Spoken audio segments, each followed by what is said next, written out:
My name is Arthur Penn. I'm 58 years old, and for 31 of those years, I was a United States Park Ranger. I spent nearly my entire career in the Okanagan-Wenatchee National Forest, right here in Washington State. I know those mountains like the back of my hand. I know the smell of ponderosa pine after a summer rain, the sound of a bull elk bugling across a canyon in the fall, the weight of the silence under a heavy winter snow. I'm a man who deals in facts, in observable reality. What the tracks say, what the scat tells you, what the weather is doing. I am not, and have never been, prone to fantasy or superstition. What I'm about to tell you is not a story. It's a report. It's a testimony of what happened in the autumn of 2017, an event that cost a young man his life and took everything I thought I knew about the world and broke it into a million pieces. After I retired, I didn't go far. I had a small plot of land bordering the national forest, about 10 miles up a winding gravel road called Cougar Creek Lane. I'd spent a decade of weekends building a small cabin there. Nothing fancy, just a solid, 2-room structure of cedar and stone with a wide porch overlooking a deep, timbered valley. It was my sanctuary. My nearest neighbor was a retired schoolteacher named Mrs. Gable, and her place was 5 miles back toward the paved road. The isolation was the entire point. I wanted the quiet. I wanted the rhythms of the forest I'd spent my life protecting. My days fell into a comfortable pattern. I'd wake before dawn, make coffee, and sit on the porch, watching the sky lighten over the peaks. I'd spend my mornings walking my property line, clearing deadfall from the small trails I'd cut, and checking the half-dozen trail cameras I had scattered throughout the woods. I loved seeing what passed through when I wasn't there. Herds of deer, a family of black bears, coyotes trotting past with an air of businesslike importance. Once I even got a magnificent shot of a cougar, sleek and powerful, dragging a fawn into the underbrush. These were the residents of my world, the predictable cast of characters in the great, silent play of the wilderness. I felt a part of it, a quiet observer who understood the rules. The first sign that something was wrong wasn't something I saw, it was something I heard. It started in late September. I was sitting on the porch after dark, cleaning my old bolt-action rifle, when I heard it. A deep, resonant thump, thump, thump, coming from the dense woods across the valley. It wasn't the sound of an axe. It was too heavy, too low-pitched. It wasn't a woodpecker. It was the wrong time of day, and the impacts were too forceful, shaking the very air. It sounded like someone was hitting a massive tree with a telephone pole. The rhythm was steady, deliberate. It went on for about 10 minutes, then stopped as suddenly as it began. I tried to rationalize it. A poacher setting up a blind? Unlikely, and definitely not at that hour. Maybe a branch from an old-growth fir finally giving way and falling in stages? It didn't sound like that. The sound had an intent to it. I grabbed my powerful flashlight and scanned the opposite ridge, but saw nothing. The woods were black and silent. I dismissed it as one of the forest's many unexplained noises and went inside, locking the door behind me a little more firmly than usual. A few nights later, it happened again. Same sound, same location, same deliberate rhythm. This time, it was followed by something else. The woods went silent. I don't mean quiet, I mean silent. The crickets stopped chirping, the owls went mute. The gentle rustle of wind in the pines ceased. It was an absolute, oppressive void of sound, as if the entire forest was holding its breath. I stood on my porch, every nerve on edge, listening to the roaring of the blood in my own ears. That kind of silence is unnatural. It's the silence of prey when a predator is near. I felt a prickling on the back of my neck, the distinct and ancient feeling of being watched. The rational part of my brain, the 31-year ranger, kept searching for an explanation. An atmospheric inversion playing tricks with sound. a bear exhibiting some strange territorial behavior. But the part of my brain that was older, more primal, knew better. Something was out there, something big, and the forest was terrified of it. A week went by with no further incidents. The knocking stopped, and the normal sounds of the night returned. I started to relax, telling myself I'd been letting the isolation get to me. Then, I found the elk. I was hiking a small game trail about a mile from my cabin when the smell hit me. The coppery, gut-wrenching stench of a fresh kill. I followed it into a small clearing and found what was left of a large bull elk, or rather, the two halves of it. It was torn completely in two at the torso. The spine was snapped, the ribs splayed open like a broken cage. One half of the carcass was lying near a cluster of ferns, the other was a good 20 feet away, wedged against the base of a cedar tree. I've seen hundreds of animal kills in my career. I've seen what bears can do, what cougars can do, what a pack of wolves can do. This was none of those. A grizzly, the only animal with the strength to potentially do this, would have stayed with its kill, gorging itself. Its tracks would have been everywhere. But the ground around the carcass was strangely undisturbed, except for a few massive, unidentifiable impressions in the damp soil. They were vaguely humanoid in shape, but far too large, with a stride that measured an impossible 7 feet between prints. And there was no sign of feeding. The animal had been killed, torn apart, and then simply left. It was a display, a statement of power. I took pictures with my phone, my hands shaking slightly. I circled the clearing, looking for any other sign. I found nothing. No fur, no scat, no clear tracks. Just the overwhelming stench of death and the chilling, brutal evidence of impossible strength. I backed away slowly, my hand resting on the holstered pistol I always carried in the woods. I didn't run. You never run. But every instinct I had was screaming at me to get out of there, to get back to the safety of my cabin. The feeling of being watched was back, stronger than ever. It felt like a physical weight pressing in on me from the silent, watching trees. That night, the fear followed me home. I couldn't shake the images of that elk. I double-checked the locks on my door and windows. I sat in my armchair with my shotgun across my lap, watching the tree line as the sun went down. The woods remained quiet. Too quiet. Around midnight, I heard a heavy footstep on my porch. It wasn't the shuffling gait of a bear. It was a solid, deliberate tread. One foot, then the other. I froze, my heart hammering against my ribs. I heard sniffing, a deep, wet, guttural sound right at the main window. It was slow, inquisitive. Then I heard the doorknob. It rattled softly, then began to turn back and forth, slowly and deliberately. Bears will claw at doors. They'll shoulder them, trying to get at the food inside. They don't turn doorknobs. My blood ran cold. This wasn't an animal, or at least not any animal I knew.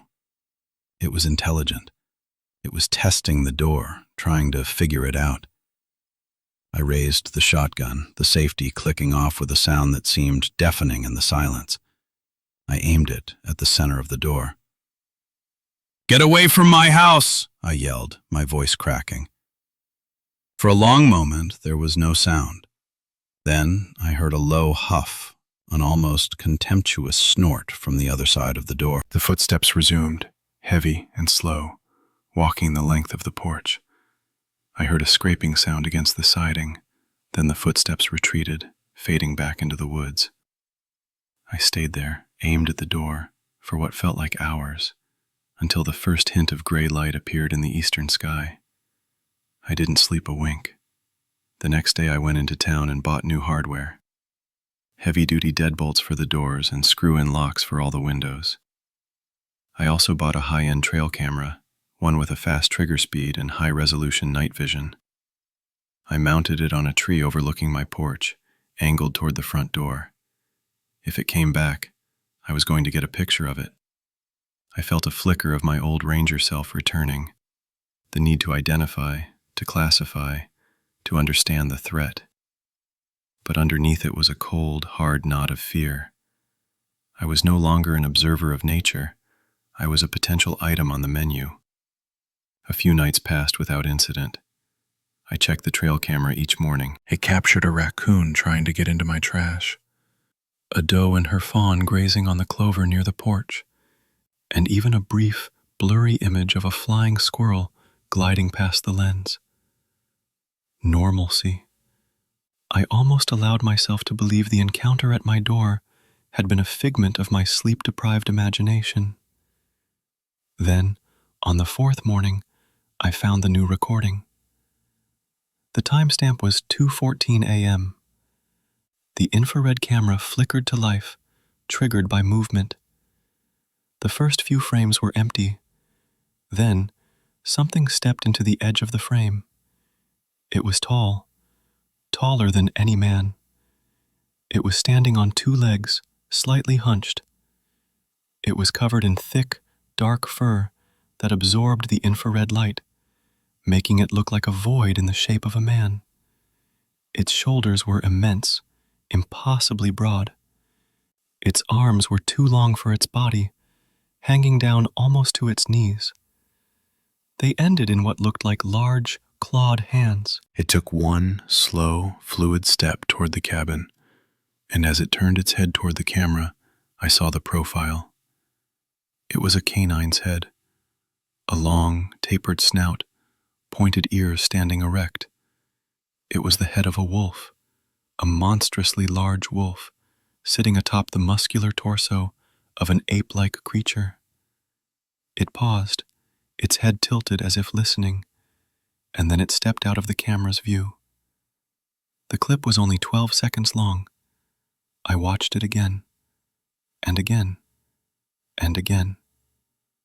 My mind refused to process what my eyes were seeing. It was a biological impossibility, a nightmare given flesh and blood. Every instinct, every year of my training told me this couldn't be real. But the evidence was there, a digital ghost on a tiny screen. The rationalizations were gone. The attempts to explain it away as a bear or a prankster evaporated. I was dealing with something unknown, something that shouldn't exist. And it was on my porch in the middle of the night. That's when Cal called. Cal Roberts was my oldest friend. We'd come up through the ranks of the Park Service together. He'd retired a year before I did and was living down near Seattle. He was coming up for the weekend with his nephew, Brian, for their annual deer hunting trip. It was a tradition.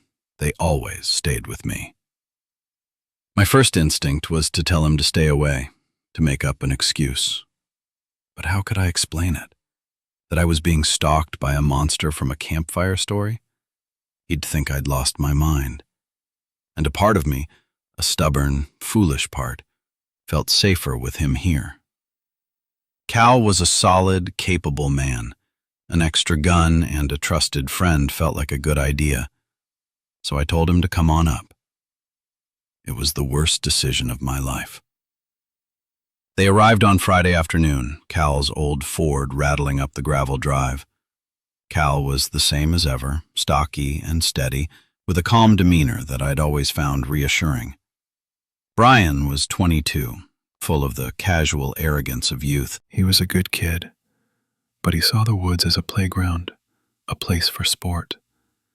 He didn't have the deep, abiding respect for it that was ingrained in men like Cal and me. He was already making jokes, slapping me on the back, talking about the big buck he was going to bag. I tried to warn them in my own way. I told them I'd seen signs of a very large, very aggressive bear in the area. I showed them the pictures of the torn-apart elk. Cal looked at them, his brow furrowed. He recognized, as I had, that something was wrong. "That's no bear, Art," he said quietly. Brian just scoffed. Awesome. Maybe we'll bag a grizzly. I told them to stick close, to not go out after dark, and to carry their rifles at all times. I felt like a nervous old man, but I couldn't shake the feeling of impending doom. I didn't show them the trail cam footage. I couldn't bring myself to do it. That evening, we sat around the fire pit, a safe circle of light in the encroaching darkness. The woods were quiet again. That waiting, listening silence. Brian was oblivious, telling stories about college, laughing loudly. Cal was quiet, watching the tree line, his hand never far from the pistol on his hip. He could feel it too, the wrongness. He caught my eye across the fire, a question in his gaze. I just gave him a slight shake of my head. Not here. Not now. The next day, they decided to head out to a tree stand we'd built years ago, about a mile east of the cabin. I had a bad feeling about it. I told them I'd stay back, that I needed to chop some more firewood. It was a lie. I wanted to be near the cabin, near my shotgun, near the solid walls I'd built. I told them to be back well before sunset. Cal nodded, his face grim. "We will be," he said. Brian just rolled his eyes and slung his rifle over his shoulder. "Don't worry, Uncle Art, we'll be fine." Those were the last words I ever heard him say clearly. The afternoon dragged on. The sun began to dip below the western ridge, painting the sky in shades of orange and purple. The woods grew dark quickly in the valleys. I was on the porch, cleaning my rifle for the third time that day, when I heard the first shot. A single, sharp crack that echoed off the mountains. It was followed a few seconds later by another. Then, the screaming started. It was Brian. A high, terrified shriek that was cut short abruptly. Then, another sound. A deep, guttural roar that was not bear or cougar or anything I had ever heard. It was a sound of pure, predatory rage. I didn't think.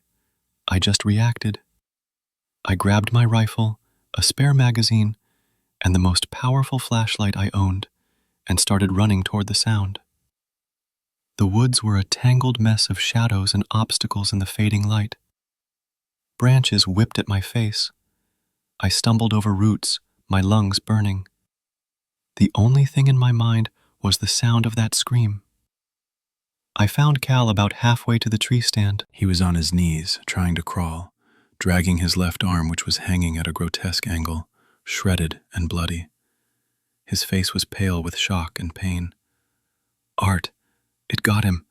It took him," he gasped, his eyes wide with a terror I'd never seen in him before.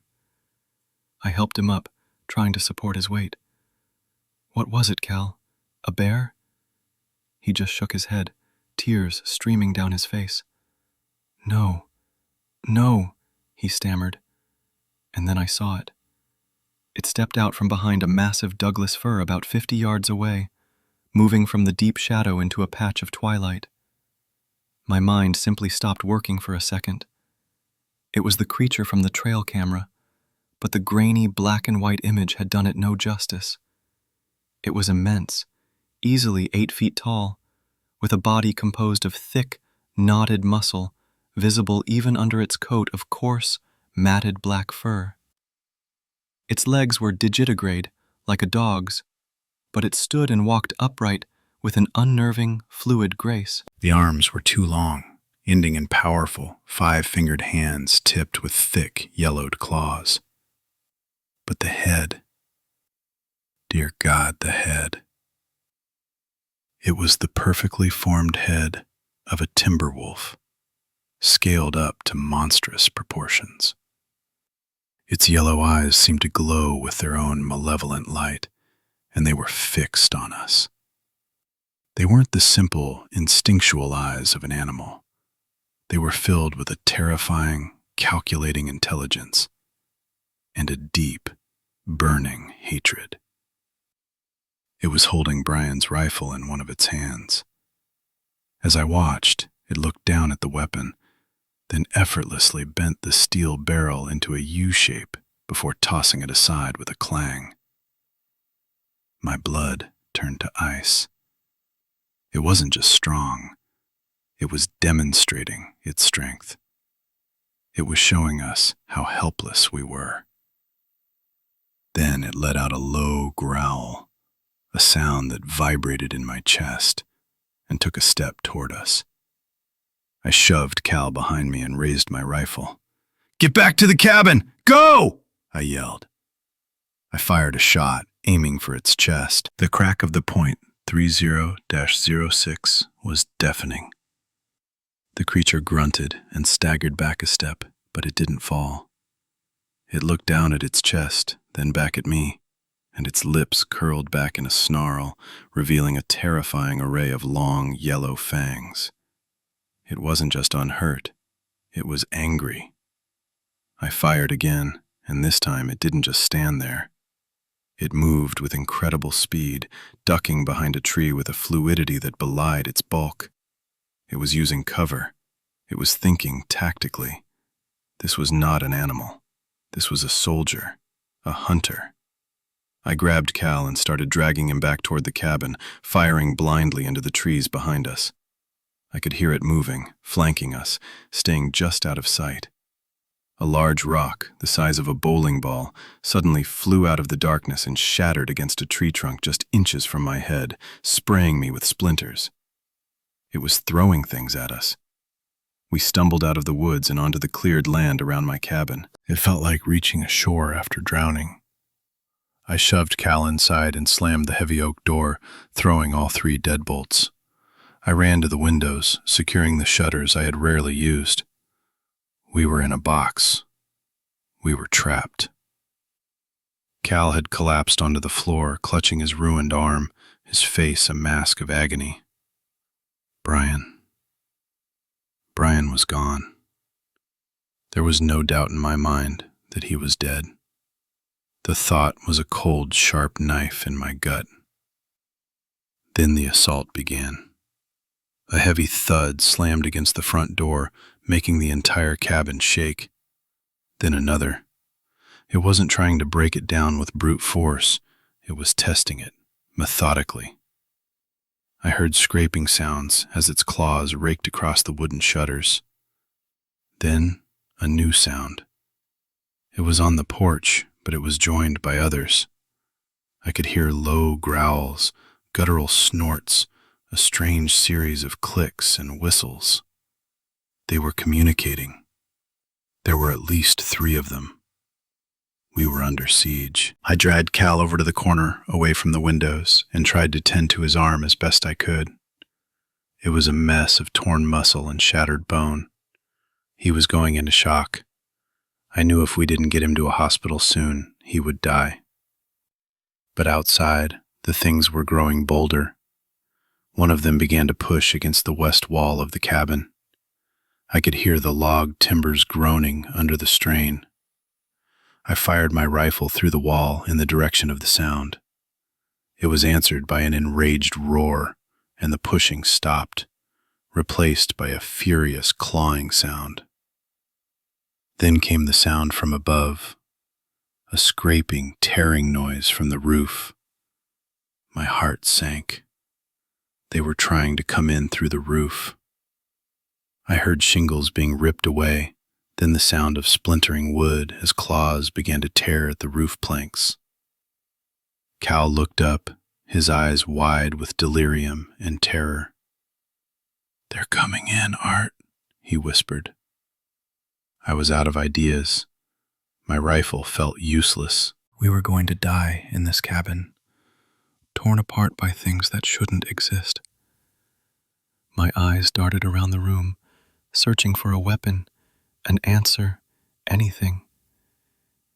They fell on the small metal box on the mantelpiece. My emergency kit. Inside, among the first aid supplies, was a flare gun and 2 cartridges. It was a stupid, desperate idea, but it was the only one I had. A piece of the ceiling cracked and fell to the floor, showering us with dust and splinters. A moment later, a dark, clawed hand punched through the hole. Then another. The hole widened, and a head appeared, silhouetted against the faint moonlight. It was one of them, its yellow eyes glowing down at us, its snout sniffing the air in the cabin. It opened its mouth, and a low, predatory growl filled the small space. I didn't hesitate. I grabbed the flare gun, broke it open, and jammed a cartridge inside. I snapped it shut, aimed it straight up into the creature's face, and pulled the trigger.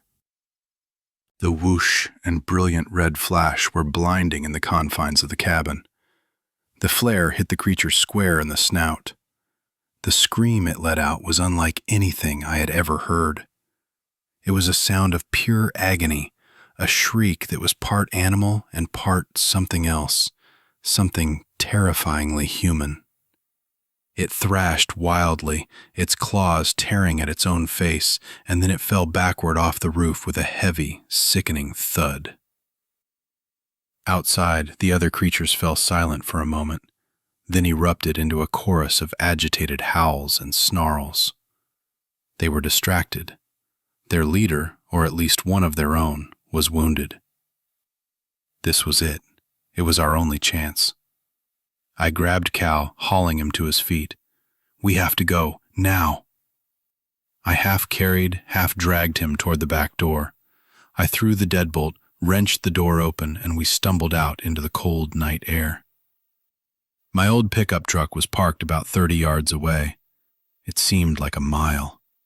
We staggered toward it, Cal leaning heavily on me. I could hear the creatures moving around the side of the cabin, their attention now drawn to us. I fumbled with my keys, my hands shaking so badly I could barely fit the key in the lock. I got the passenger door open and shoved Cal inside, then ran around to the driver's side. As my headlights flashed on, the beam caught one of them standing at the edge of the woods. It was just watching us, its head cocked, its yellow eyes burning with a cold, analytical fury. I turned the key. The engine roared to life. I slammed the truck into reverse, spun the wheel, and stomped on the gas. The truck lurched backward, but something was wrong. There was a horrible, grinding, bumping noise. I looked at the dashboard. The tire pressure warning light was on, for all 4 tires. I leaned my head out the window and looked down. The tires were flat, all of them, slashed, neatly, deliberately, with something incredibly sharp.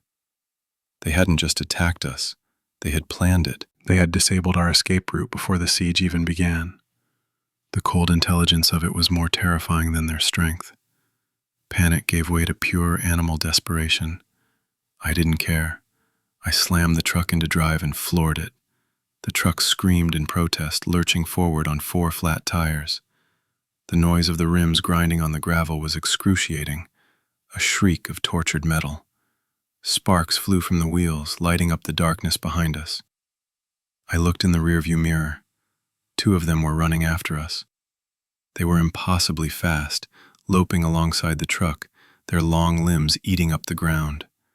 One of them lunged, its claws scraping a long gash down the side of the truck bed, but the frantic, lurching momentum was too much.